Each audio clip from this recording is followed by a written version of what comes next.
একসময় একটি নদীর পাশে একটি কচ্ছপ ও দুটি সারস পাখি বসবাস করত।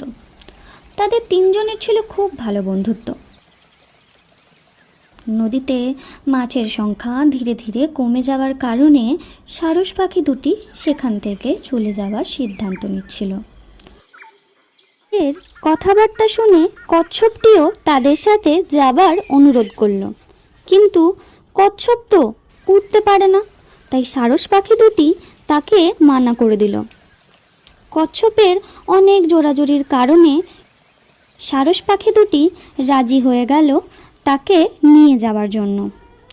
অবশেষে যাবার দিন এসে পড়ল।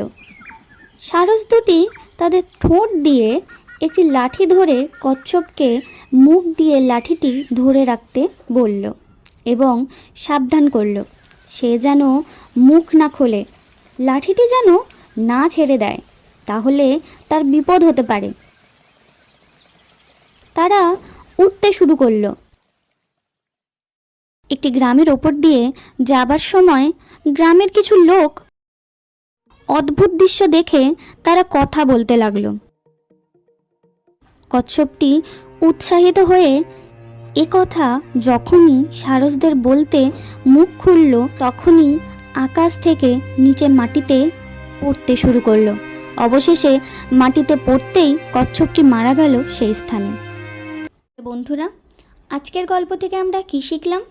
কিছু বলার আগে চিন্তা করো, নির্দেশগুলি শোনো এবং সেগুলি অনুসরণ করো। আমার ভিডিওটি ভালো লাগলে ভিডিওটিতে লাইক করো, শেয়ার করো আর আমার চ্যানেলটিকে অবশ্যই সাবস্ক্রাইব করো।